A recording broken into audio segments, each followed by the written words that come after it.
NBA Summer League 2018 as the Rockets and the Warriors, our third game up here this afternoon. The leading scorer, DeAnthony Melton. Daniel House had himself a 20-point game in the opener. And one starter who is not on the floor tonight for the Golden State. He has been coached hard, and he's been held accountable. And that's why his transition, to me, is going to be pretty seamless. That's what Joe played the five. The numbers weren't good last year in the times he got in with the Rockets and the few times he played. But he does have that perimeter game. So they'll be aiming for them once again when the regular season gets underway late October. Dunn swings it over.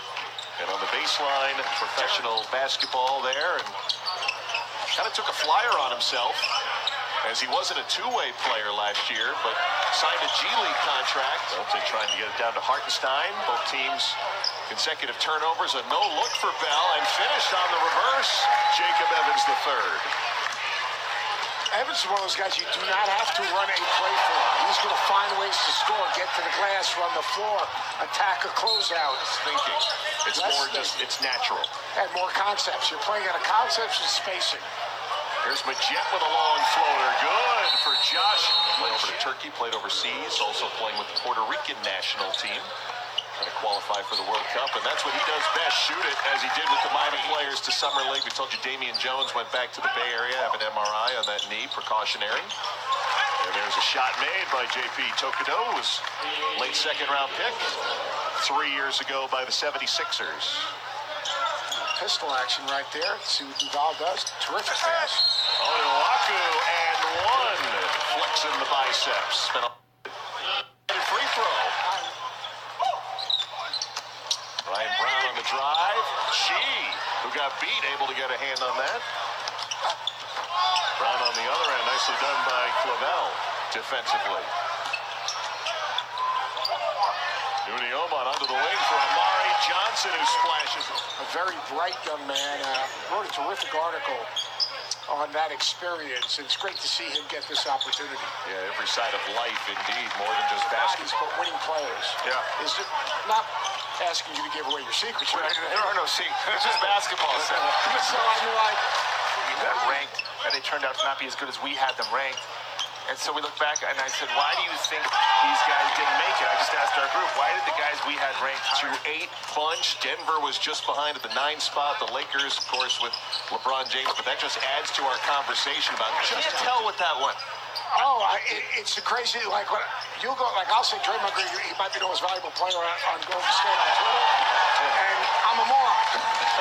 I think I might be a moron, but I think that observation is pretty good. I mean, like, so how many guys in college even getting triple doubles? And certainly at his position. So he had something different. And now all you hear people talk about is who's the next Draymond Green. Everyone's looking for. I honestly don't know if there's anybody. There's not even a poor man's.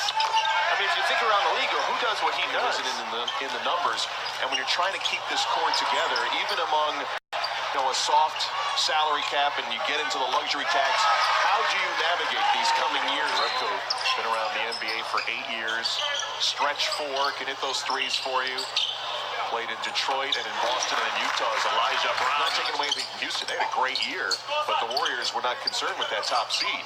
Now, in their mind, did they think they were going to have to play Game 7 on the road against Houston? Maybe not. You're going to be tired. Your team, things happen that people just don't understand, and you've got to have people that kind of keep you on edge, like what he's talking about with Cash.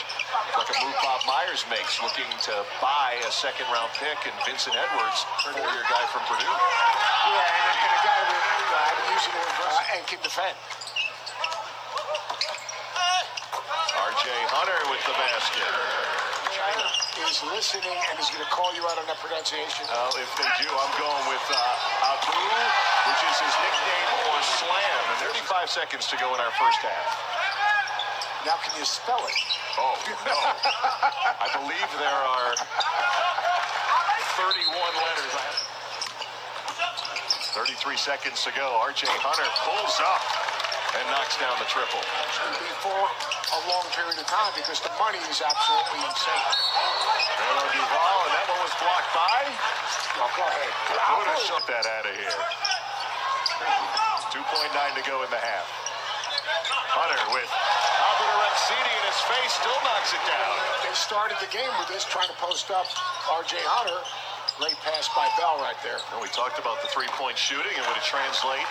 But in that, Hartenstein grabs it for the Rockets, coming off a franchise record 65-win regular season.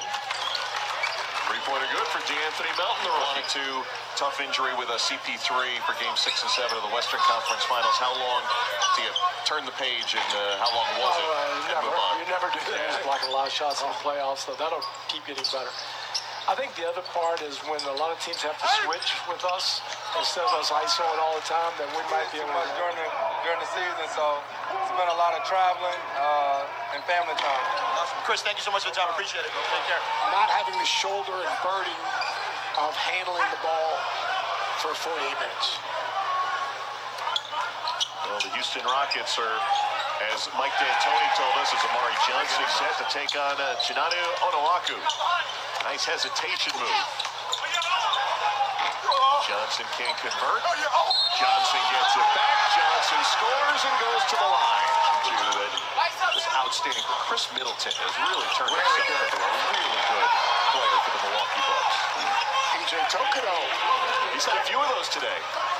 Here's a guy, he left Carolina a year early, trying to catch on with the team. Was Virginia Tech, and it came down to Virginia Tech and UCLA. And of course, what a job he's done with all of the guys from that part.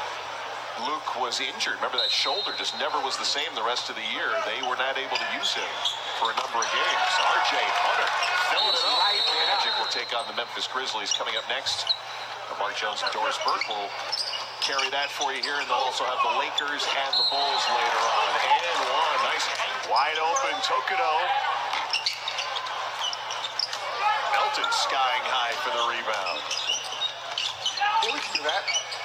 I like to talk to him about it. Wouldn't you like to just hit that buzzer and all of a sudden see what happens? Absolutely. You know who's sitting right behind the green light as Daniel House knocks out a triple?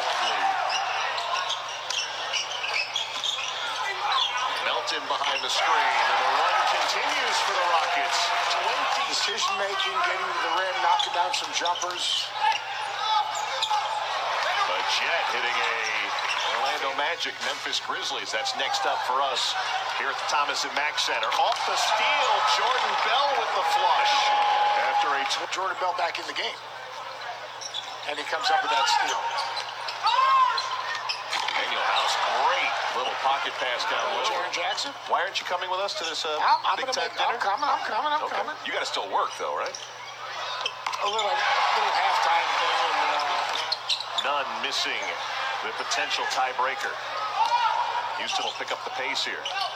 Melton gets the roll. 4-point game. 19 seconds to go. Warriors do not have a timeout. And a block by Onuaku. And their free throws made. 6-point game. 13 seconds to go. Warriors need a quick shot. Instead, Johnson trying to find Majet a steal. I mean, this game was tied at 80. Not only a comeback for the Houston Rockets, but a 7-1 closing run as Houston pumping the fist. R.J. Hunter on a big game, and Daryl Morey enjoying it as well. As the Rockets, of course, fell in the Western Conference Finals to Golden State. It's only a summer league game, but still important to these guys. 87-81 the final.